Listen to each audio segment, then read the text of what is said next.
नमस्कार, capital TV में आपका स्वागत है। मैं हूं तृप्ति। सीबीआई सुशांत सिंह राजपूत की मौत की जांच कर रही है और सारा दारोमदार अब फॉरेंसिक टीम की जांच के नतीजे पर टिका हुआ है। फॉरेंसिक टीम को जांच करने के लिए किन चुनौतियों का सामना करना पड़ेगा और फॉरेंसिक एक्सपर्ट्स इस बारे में क्या सोचते हैं? क्या ये सुसाइड है या फिर होमिसाइड, यानी हत्या या आत्महत्या? इस बारे में हम सीधे बातचीत करते हैं फॉरेंसिक एक्सपर्ट से। आज हमारे साथ मौजूद है फॉरेंसिक एक्सपर्ट मानस मिश्रा। मानस, आपका बहुत बहुत स्वागत है। Thank you. मानस, सबसे पहला सवाल तो ये उठता है कि जो टीम सीबीआई के साथ फॉरेंसिक की टीम सुशांत सिंह के मामले की जांच कर रही है, वो किस आधार पर अपने नतीजे देगी, यानी किस तरह की जांच के बाद नतीजे सामने आएंगे? देखिए, सबसे जो अहम चीज़ थी जब ये जो इंसिडेंट हुआ 14 जून को, तो 14 जून के बाद के जो 24 घंटे थे या 48 आवर्स थे, वो बड़े क्रूशियल थे इस केस को लेकर के, because there could have been so many things जहाँ पे आप फिंगरप्रिंट्स को लिफ्ट कर सकते थे। क्राइम सीन को पहले तो प्रिवेंट करना बहुत ज़रूरी था, फोटोग्राफ्स लेना बहुत ज़रूरी था, वीडियोग्राफी लेना बहुत ज़रूरी था। तो ये जो चीज़ें जो शायद इस केस में नहीं हुई, तो इस वजह से काफ़ी काम जो है वो मुश्किल हो गया सीबीआई के लिए भी। अब जो भी वो एम्स के डॉक्टर्स भी जो छानबीन कर रहे हैं, जो अपनी रिपोर्ट्स बना रहे हैं, जो तहकीकात कर रहे हैं, तो मुझे लगता है कि कहीं ना कहीं वो बात नहीं आएगी जो बात तब होती अगर उस तरह से इसको ठीक से किया गया होता। अब जो उनके पास एक अहम, जैसे अभी विसरा रिपोर्ट आनी रह गई है, तो विसरा रिपोर्ट भी कितना, सिर्फ 20% सैंपल है उनके पास। तो ये देखना ज़रूरी है कि अब वो उसका क्या निकलता है। मेरे हिसाब से उम्मीद बहुत कम है, हालांकि मैं चाहूँगा कि ज़रूर हमें कुछ ना कुछ एविडेंस मिले इसमें से, क्योंकि ये एकमात्र ऐसी चीज़ रह गई है जो शायद हमें कुछ बता सकती है। आपको क्या लगता है मानस कि क्या ये मर्डर है या फिर आत्महत्या है? एक फॉरेंसिक एक्सपर्ट के नज़रिए से जब आप इस पूरे केस को देखते हैं तो आपको क्या लगता है, आपका क्या कहना है? देखिए, जो फोटोग्राफ्स हमने देखी है, हम सबने देखी हैं, उसमें एक लाइगेचर मार्क है। सबसे ज़रूरी और सबसे जो मेन चीज़ है उस वक्त देखने की, क्योंकि हमारे पास उस बॉडी का कोई भी वर्टिकल सस्पेंशन शॉट नहीं है, वीडियो नहीं है, हमने ये नहीं देखा, वो लटकता हुआ शव हमने नहीं देखा। तो सबसे पहली जो मेन चीज़ है वो है आपका प्रोमिनेंट, वो है आपका लाइगेचर मार्क। तो लाइगेचर मार्क अगर हम देखें ध्यान से, तो जो जितनी फोटोग्राफ्स मैंने देखी हैं उसमें मैंने एक चीज़ ऑब्जर्व करी कि अगर आप उस फोटो को थोड़ा जूम करके देखें, उस लाइगेचर मार्क को थोड़ा क्लोज जाके देखें, तो आप पाएंगे कि जो उसमें अपर मार्जिन है और जो लोअर मार्जिन है, अपर मार्जिन थोड़ा लाइट है और लोअर मार्जिन थोड़ा डार्क है। अगर ये केस सुसाइड का है, सुसाइड में होगा क्या कि जो बॉडी अगर कपड़े से लटकी है तो कपड़ा बॉडी को ऊपर पुल करेगा और बॉडी ग्रेविटी की वजह से नीचे जाएगी। तो जो ऊपर का जो मार्जिन है वो थोड़ा सा डार्क होना चाहिए, बिकॉज कपड़ा वहां पे ज्यादा देर तक दबा के रखा, और नीचे का मार्जिन जो है वो हल्का सा लाइट होना चाहिए। लेकिन सुशांत के केस में अगर आप देखेंगे तो it's vice versa, it's inversion. वहां पे उल्टा हो रहा है कि ऊपर का पोर्शन लाइट है और नीचे का पोर्शन डार्क है, जो अगेन क्वेश्चंस क्रिएट करता है। दूसरी बात जो थोड़ी सी मुझे लगती है कि जो मार्क है वो हॉरिजॉन्टल है, जो कि स्ट्रैंगुलेशन को दिखाता है, क्योंकि जब आप बॉडी को लटकाते हैं, अगर बॉडी लटकती है, हैंगिंग होती है, तो वहाँ पे ऑब्लिक मार्क आता है, वहाँ पे एक क्योंकि वो नेचुरल है, आपकी बॉडी जो वो एक साइड थोड़ी सी टिल्ट हो जाती है, वो जो नॉट है वो कुछ ऐसा हो जाता है, तो मार्क भी कुछ ऐसा बनता है। बट सुशांत के केस में आप देखें तो it's like a straight line. एक और चीज़ है जो मुझे थोड़ा सा अजीब सी लगती है कि जो लोग कह रहे हैं कि कपड़े से लटक के इन्होंने सुसाइड किया है। तो पहली बात तो पुरुषों का जो औसतन वजन होता है वो महिलाओं के कंपैरिजन में थोड़ा ज़्यादा होता है। अगर एक साइकोलॉजी के हिसाब से भी अगर आप बात करें तो जब भी कोई इंसान को, जब भी कोई पुरुष अपने आप को सुसाइड करने के बारे में सोचेगा, तो वो कपड़ा मेरे ख्याल से नहीं लेगा, वो वायर लेगा, वो रस्सी लेगा, वो बेल्ट लेगा, वो कुछ ऐसी चीज़ लेगा जिससे श्योर शॉट उसकी डेथ हो सकती हो। लेकिन सुशांत के केस में हमने देखा कि वो अगर वो सुसाइड करने का मन बना रहे तो कपड़े से वो शायद नहीं अपने आप को लटकाने के बारे में सोचते, बिकॉज कपड़े की टेंसाइल स्ट्रेंथ होती है। कपड़ा एक बड़ा नाजुक चीज़ होती है, हमें नहीं पता ये कपड़ा हमारा वजन सह पाएगा कि नहीं सह पाएगा, जिसका कोई मेजरमेंट नहीं, जब तक आप उसको लैब में ना भेजें, टेंसाइल स्ट्रेंथ का टेस्ट ना लें। तो मुझे लगता है कि शायद ये थोड़ा सा, मुझे लगता है कि शायद वो कपड़ा नहीं लेते। दूसरी बात, मेरे पास एक वैसा ही कपड़ा है, ये भी ग्रीन कलर का ही है। आप अगर इसको ध्यान से देखिए तो अगर एक बॉडी जब इस तरह के कपड़े पे लटकती है तो एक टेंशन बिल्ड होती है। उस टेंशन से क्या होता है कि ये देखिए नॉट्स बनती हैं, घुमाव आता है कपड़े में, ठीक है। लेकिन जो आप इस घुमाव को अगर ध्यान से देखिए तो इसके जो एजेस हैं वो ऊंची नीची हैं, जैसे एक पहाड़ी रास्ता है, ठीक है ना, ये एकदम स्ट्रेट लाइन नहीं है। तो अगर उनकी बॉडी अगर इसके थ्रू लटकेगी तो मुझे लगता है कि जो एजेस हैं वो इतनी शार्प नहीं होंगी।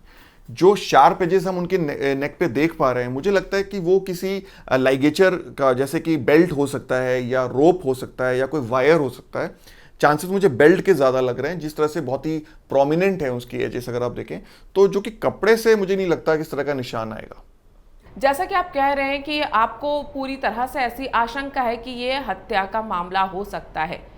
अगर ये हत्या का मामला है और जिस तरह के सर्कमस्टेंसेस वहां पे दिखाए गए थे आत्महत्या के, तो आपको क्या लगता है कि किस तरह से ये मर्डर किया होगा, किस तरह से इसको अंजाम दिया गया होगा? देखिए, अगर ये मर्डर है तो मुझे ऐसा लगता है ये बहुत ही प्लान्ड मर्डर है। ये मैं इसलिए कह रहा हूँ क्योंकि जिसने भी मर्डर किया है उसने किसी एक्सपीरियंस्ड आदमी से, एक्सपीरियंस्ड इन द सेंस कि जिसको मेडिकल ज्यूरिस्प्रूडेंस के बारे में काफ़ी कुछ नॉलेज होगी, उसको दिमाग में रखते उसने कुछ बातें बताई होंगी। जैसे कि अगर ये मर्डर है तो जैसे एक बड़ी आम थ्योरी है कि अगर आपका लाइगेचर मार्क जो होता है अगर वो बैक ऑफ द नेक में नहीं है तो ये ज़्यादातर हैंगिंग के केसेस में होता है कि जब कोई आदमी लटकता है तो उसका पीछे यहाँ पे, क्योंकि वो नॉट जो है ऊपर खींचती है तो यहाँ पे रस्सी का प्रिंट नहीं आता है। तो एक आम तौर पे ये माना जाता है कि जब कोई लटकता है आदमी तो उसका ligature mark back of the neck पे नहीं होता है, जो कि केस है इस पोस्टमार्टम रिपोर्ट में भी। इस पोस्टमार्टम रिपोर्ट में भी लिखा हुआ है कि it is absent over back side of the neck. तो एकदम श्योर शॉट होता है, जब भी कोई पहली बार ये देखेगा वो कहेगा हाँ भाई ये तो 100% सुसाइड का केस है। तो जब मैंने इस चीज़ को स्टडी किया, क्योंकि time of death is not given in the postmortem report, तो सबसे पहला शक तो वहीं पे आता है। क्योंकि हम लोग आमतौर पे क्रॉस करते हैं मेडिकल जो रिपोर्ट्स आती है, पोस्टमार्टम रिपोर्ट्स आती हैं, तो हम लोग जब किसी भी रिपोर्ट में देखते हैं कि टाइम ऑफ डेथ नहीं है तो एक शक उसी वक्त पैदा हो जाता है। तो हम कोशिश करते हैं कि अब हर एक पेज को, हर एक इन्फॉर्मेशन को बहुत डिटेल में करेंगे और इसका रूल आउट, अगर आप कह रहे हो सुसाइड है तो मर्डर को बिल्कुल रूल आउट करना पड़ेगा कि मर्डर हो ही नहीं सकता। तो मैंने जब इस चीज़ को देखा तो मैंने कुछ डायग्रामेटिकल रिप्रेजेंटेशंस बनाए और मैंने कोशिश की कि क्या कुछ इस तरह से हम मर्डर कर सकते हैं कि बैक ऑफ द नेक पे निशान ना आए। तो मैंने एक स्केच बनाया, आप इस स्केच को अगर ध्यान से देखिए, अगर आप इस स्केच को ध्यान से देखेंगे तो आप देखेंगे कि यहाँ पे ये विक्टिम है और ये परपिट्रेटर है जिसने मर्डर किया। तो विक्टिम का अगर हम इस पोजीशन पे जाकर के किसी को स्ट्रैंगुलेट करें, अपनी बॉडी का वेट उस पर डालें और जो स्ट्रैंगुलेशन के लाइगेचर यूज़ कर रहे हैं उसको हम अपनी तरफ पुल करें तो आदमी का दम घुट जाएगा। और आप ध्यान से देखिए तो इनका जो बैक ऑफ द नेक है उसमें कोई निशान नहीं आएगा। तो एक तो ये पोजीशन है जिससे आप किसी को मार सकते हैं, स्ट्रैंगुलेट कर सकते हैं और उसके पीछे नेक का, बैक ऑफ द नेक में निशान नहीं आएगा। एक और है जिसको हम बोलते हैं recumbent position. Now in this case अगर आप देखें तो किसी को भी आप लिटा करके पूरी बॉडी के उसके ऊपर चढ़ करके आप उसको पुल करें पीछे की तरफ, और ऑब्वियसली उस रूम में उस वक्त एक आदमी नहीं होगा, अगर मर्डर है तो कम से कम 3 या 4 लोग होंगे। स्टन गन का भी प्रयोग किया गया है क्योंकि उनके नेक पे निशान है इस चीज़ का, तो कहीं ना कहीं उनका रेजिस्टेंस पावर थोड़ा कम हो गया, वो रेजिस्ट नहीं कर पा रहे थे और उसका फ़ायदा उठा करके आप इस तरह से भी स्ट्रैंगुलेट कर सकते हैं। तो ये 2-3 चीज़ें हैं जो मुझे लगा कि ये हो सकता है। और मेन चीज़ है कि फॉरेंसिक का सबसे इंपॉर्टेंट रूल है, कोई भी चीज़ कंफर्म करने से पहले, कंक्लूसिव ओपिनियन देने से पहले आपको बाकी सारी चीज़ों को रूल आउट करना बहुत ज़रूरी है, क्योंकि अगर आप रूल आउट नहीं करें तो आप कंक्लूसिवली नहीं बोल सकते कि ये मर्डर है कि सुसाइड है। मानस, आपने देखा है कि पोस्टमार्टम रिपोर्ट जो कूपर अस्पताल ने बनाई है उसमें कई तरह की गड़बड़ियां हैं। इन गड़बड़ियों को आधार मानकर क्या ये साबित किया जा सकता है कि ये केस आत्महत्या का नहीं बल्कि हत्या का है? देखिए, गलतियां मैं बोलूँगा लेकिन मुझे डिस्क्रिपेंसीज वर्ड ज़्यादा सॉलिड रहेगा, गलतियों से ज़्यादा बेटर है, क्योंकि कहीं ना कहीं जब मैं इस पोस्टमार्टम रिपोर्ट को पढ़ता हूँ तो मैं थोड़ा कंफ्यूज्ड हो जाता हूँ। जैसे कि अगर आप इसका पेज नंबर 2 देखें, सेकंड पेज देखें इस पोस्टमार्टम रिपोर्ट का, तो उसमें एक चीज़ लिखी हुई है, पोस्टमार्टम लिविडिटी। सबसे पहले मैं आपको बताता हूँ कि पोस्टमार्टम लिविडिटी होती क्या है। जब इंसान की डेथ हो जाती है तो उसका जो ब्लड का फ्लो है वो बंद हो जाता है, ऑटोमेटिक जो फ्लो होता है वो रुक जाता है और ब्लड जो है वो एक जगह पे इकट्ठा होना शुरू हो जाता है और सेटल हो जाता है। ये ज़्यादा बेटर वर्ड है, ब्लड सेटल हो जाता है। ग्रेविटी जहाँ पे होती है तो ग्रेविटी अपनी तरफ ब्लड को खींच लेती है और ब्लड वहीं सेटल हो जाता है। इस रिपोर्ट में ये सेकंड पेज पे लिखा हुआ है कि postmortem lividity seen over back more on the distal aspect of upper and lower limbs, यानी कि बैक साइड पे अगर मैं बोलूँ तो हाथ का जो ये पोर्शन है दोनों हाथों का, और जो पैरों के पीछे का पोर्शन है वहां पे पोस्टमार्टम लिविडिटी यानी कि ब्लड का सेटलमेंट देखा गया। ये आमतौर पे तब होता है जब आपकी बॉडी लेटी रही हो काफ़ी देर तक, यानी कि ब्लड नीचे जम गया। अगर ये बॉडी लटकी रही होती बहुत देर तक तो पोस्टमार्टम लिविडिटी पैरों में ज़्यादा होती, बैक में नहीं होती, हाथ के पीछे नहीं होती, बल्कि नीचे की तरफ होती, क्योंकि ग्रेविटी आपकी बॉडी को नीचे खींच रहा है। तो ये चीज़ सबसे बड़ा कंफ्यूजिंग था कि आप कह रहे हैं सुसाइड है, पोस्टमार्टम लिविडिटी बैक में आ रही है, तो आप ये कैसे कह रहे हैं। दूसरी जो सबसे ज़रूरी चीज़ जो मुझे लगी वो थी कि इसमें अगर आप देखें तो पेज नंबर 3 में नेक डाइसेक्शन लिखा हुआ है कि नेक डाइसेक्शन में उन्होंने देखा कि हायोइड बोन इंटैक्ट है। हायोइड बोन एक यू शेप की बोन होती है जो आमतौर पे स्ट्रैंगुलेशन में जब हम किसी को गला घोंट के मारते हैं तो वो हायोइड बोन टूट जाती है। लेकिन सुशांत की जो ये पोस्टमार्टम रिपोर्ट है हमारे पास, इसमें लिखा है कि हायोइड बोन इंटैक्ट है, यानी कि उसमें कोई प्रॉब्लम नहीं है, वो बिल्कुल ठीक है, जो कि हैंगिंग के केस में होता है। तो यानी कि अगर ये इंटैक्ट लिखी है तो हैंगिंग है, ठीक है, बिल्कुल सही बात है। लेकिन क्या आपके पास कोर्ट में साबित करने के लिए कोई फोटोग्राफिक प्रूफ है? फोटोग्राफिक प्रूफ अगर मैं इस केस में बोलूं तो वो है एक्सरे। इस पूरी पोस्टमार्टम रिपोर्ट में एक्सरे वर्ड का कहीं पे भी मेंशन नहीं है। तो एक्सरे क्यों नहीं लिया गया? अगर आप कह रहे हैं हायोइड बोन को कोई प्रॉब्लम नहीं है, हायोइड बोन इंटैक्ट है, then please show it, demonstrate it in the court of law. आप उसका एक एक्सरे दिखा सकते हैं कि देखिए सर ये लिया गया था और ये इंटैक्ट है। जो मेडिकल एग्जामिनर है वो तुरंत बता देगा एक्सरे देकर कि हाँ ये इंटैक्ट है। वो एक्सरे रिपोर्ट का मेंशन क्यों नहीं है इस रिपोर्ट में? वो एक्सरे रिपोर्ट अगर है तो कहाँ है, इसके बारे में कोई जानकारी नहीं है। तीसरी सबसे ज़रूरी चीज़ है पिटीशियल हैमरेज। अब पिटीशियल हैमरेज जो होता है वो एस्फिक्सिया की पहचान होती है। जब भी किसी इंसान की डेथ दम घुटने से होती है तो एस्फिक्सिया होता है। एस्फिक्सिया का मतलब पिटीशियल हैमरेज। पिटीशियल हैमरेज में टाइनी स्पॉट्स होते हैं ब्लड के, वो निकल जाते हैं। तो जैसे ब्रेन में पाया गया petechial haemorrhage, according to this postmortem report, brain में, लंग्स में, हार्ट में, सब जगह पिटीशियल हैमरेज है, ठीक है। तो पिटीशियल हैमरेज बताता है कि एस्फिक्सिया से डेथ हुई है। लेकिन पिटीशियल हैमरेज स्ट्रैंगुलेशन में भी होता है, लेकिन आप एंड में इस रिपोर्ट में लिख रहे हैं कि एस्फिक्सिया ड्यू टू हैंगिंग। तो how will you rule out कि पिटीशियल हैमरेज स्ट्रैंगुलेशन में भी होता है लेकिन इस केस में स्ट्रैंगुलेशन नहीं है? तो वो क्या डिग्री है, डिग्री और डिफरेंस क्या है कि पिटीशियल हैमरेज में भी कोई वेरिएशन होती होगी? वो वेरिएशन का मेंशन इसमें कहीं नहीं है। तो पिटीशियल हैमरेज है, इन्होंने देखा एस्फिक्सिया है, लेकिन एस्फिक्सिया तो दो तरह से होता है, लाइगेचर स्ट्रैंगुलेशन या मैनुअल स्ट्रैंगुलेशन, किसी को गला दबा के आप मारते हैं, और या कोई आदमी सुसाइड करता है। आपने ये कैसे कह दिया कि ये पिटीशियल हैमरेज सुसाइड की वजह से ही है? तो उसके बारे में इसमें कोई जानकारी नहीं है। तो ये कहीं ना कहीं हमें इस बात को एक मन में शक पैदा करती है कि शायद इसमें कुछ घपला है। माना सुशांत सिंह की बॉडी को किसी ने लटके हुए नहीं देखा, लेकिन यही दावा किया गया है शुरू से मुंबई पुलिस की तरफ से कि ये एक सुसाइड केस है। आपने कई तरह के सुसाइड केस की बॉडीज देखी होंगी, क्या सुशांत की जो तस्वीरें सामने आई थी उन्हें देखकर लगता है कि सुसाइड के जो आपने बाकी केसेस देखे हैं उनकी बॉडी से ये मैच करती है? नहीं, मुझे लगता है कि जो फोटोग्राफ जो हम लोगों ने देखी, हम सभी ने देखी आई थिंक, उन फोटोग्राफ्स को अगर आप ध्यान से देखिए तो उनका जो फिस्ट है, हाथ की जो मुट्ठी है, वो बिल्कुल खुली हुई है, वो क्लेंच्ड नहीं है, वो टाइट नहीं है।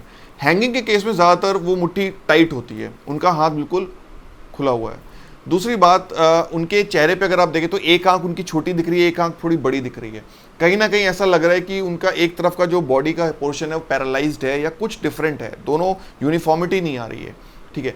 तो शायद किसी टेजर गन का या स्टन गन का यूज़ किया गया है, ऐसा मुझे लगता है, क्योंकि निशान भी है उनके नेक पे उस चीज़ का। तीसरी चीज़ है, अगर हम उनके पैरों की तरफ जाएं तो जो मैंने देखा अपने पॉइंट ऑफ व्यू से, जो मुझे लगा कि उनका जो पैर हल्का सा मुझे टेढ़ा दिख रहा है, हल्का सा टूटा हुआ दिख रहा है, वो नॉर्मल नहीं है। अगर आप उसको उस फोटो को बार बार देखेंगे तो एक पैर तो नॉर्मल दिख रहा है, दूसरा पैर हल्का सा कुछ डायगनल शेप का या कुछ ऐसा लग रहा है कि कुछ टूटा हुआ है। तो मुझे ऐसा लगता है कि कहीं ना कहीं पोस्टमार्टम रिपोर्ट में ये आना चाहिए था, क्योंकि जिस तरह से उनकी बॉडी का पोजीशन है, स्ट्रैंगुलेशन का मार्क है, क्योंकि वो हॉरिजॉन्टल है, हाथ की मुट्ठियाँ खुली हुई हैं, तो कहीं ना कहीं कुछ स्ट्रगल ज़रूर हुई है।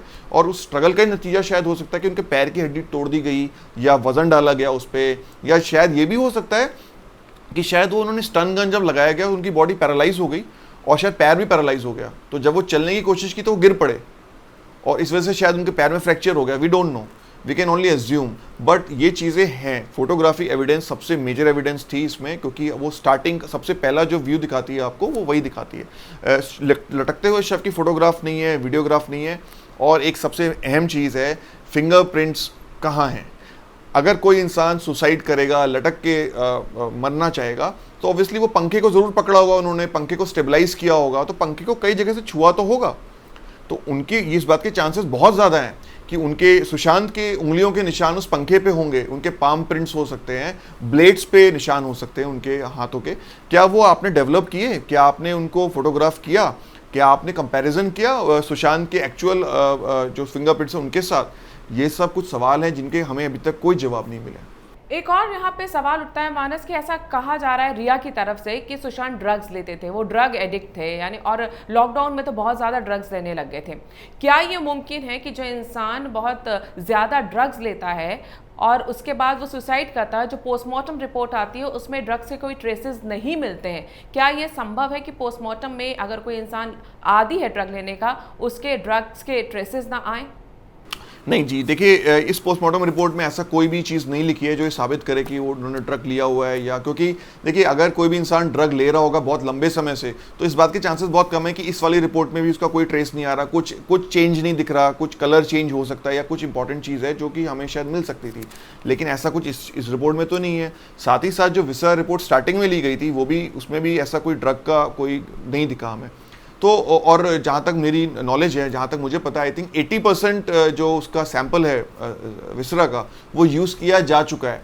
अब जो एम्स के डॉक्टर जो कर रहे हैं वो 20% सैंपल है, जो कि थोड़ा कम है। तो अगर 80% सैंपल आपने यूज़ किया है तो बेसिकली उसका कुछ तो आपको मिलेगा। 80% सैंपल में आपको अगर नहीं दिख रहा है कोई फाउल प्ले, इसका मतलब ड्रग्स की चांसेस थोड़े कम है।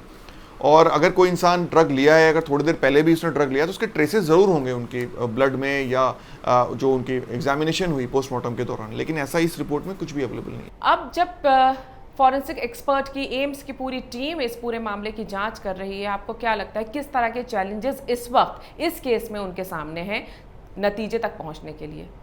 देखिए बिल्कुल ये बात सही है कि क्योंकि अभी देखिए 14 जून को ये हादसा हुआ और आज सितंबर आ गया। I think more than 2.5 months have already passed. तो एविडेंस जो होती है, फिजिकल एविडेंस होती है, जो ट्रेस एविडेंस होती है, low-carb principle of mutual exchange होता है, जो हम लोग फॉरेंसिक साइंस में पढ़ते हैं। Low-carb principle of mutual exchange के मुताबिक आप अगर किसी भी चीज़ के फिजिकल कॉन्टैक्ट में आते हैं तो वहाँ पे ट्रेसेस छूटते हैं। अगर बाहर की चीज़ अंदर आ रही है तो उसके निशान अंदर आ जाएंगे, बाहर का कुछ अंदर आएगा और अंदर का कुछ बाहर ज़रूर जाएगा। तो इस चीज़ को अगर हम ध्यान में रखें तो पहले 24 घंटे या 48 घंटे बड़े क्रूशियल थे इस केस में, कि वहाँ पे बहुत सारी एविडेंसेस मिल सकती थी। क्योंकि बारिश का मौसम है, हो सकता है कि कुछ मिट्टी आई हो, अगर कोई आदमी अंदर आया होगा तो उसकी मिट्टी हो सकती है, फुट प्रिंट्स हो सकते हैं, पाम प्रिंट्स हो सकते हैं, स्वेट होता है। आदमी जब किसी को, अगर मान लीजिए मर्डर भी है या सुसाइड है जो भी है, तो जब घबराहट होती है तो पसीना आता है, पसीने से स्वेट पोर्स में क्या होता है, आपका कहीं पे आपने प्रिंट लगा दिया, वो डेवलप भी आप कर सकते थे लेटेंट प्रिंट को। लेकिन अब आप देखेंगे तो 2-2.5 महीने का समय बीत चुका है, पता नहीं कितने तरह के मौसम बदल गए होंगे वहाँ पे, कितने लोग अंदर चले गए, ये भी सुनने में आया कि वाइट वॉश वगैरह हो चुका है। चांसेस बहुत कम है। अब तो हम बस किसी सर्कमस्टांशियल एविडेंस को या कोरोबोरेटरी एविडेंस को ध्यान में रखते हुए किसी नतीजे पे पहुंच सकते हैं। कोई गुफअप हो जाए तो बात अलग है। जो एविडेंस, फॉरेंसिक एविडेंस जो मेन होती है, वो मुझे नहीं लगता कि ठीक तरह से इस केस में ली गई। मानस, आपने ये पूरी जानकारी हमें दी, एक फॉरेंसिक एक्सपर्ट के नज़रिए से हम जान पाए कि ये पूरा मामला किस तरह से देखा जा सकता है। इस पूरी जानकारी के लिए और हमसे बातचीत करने के लिए आपका बहुत बहुत धन्यवाद। Thank you. अगर आपको ये वीडियो पसंद आया है तो इसे लाइक करें, शेयर करें और कैपिटल टीवी को सब्सक्राइब करें।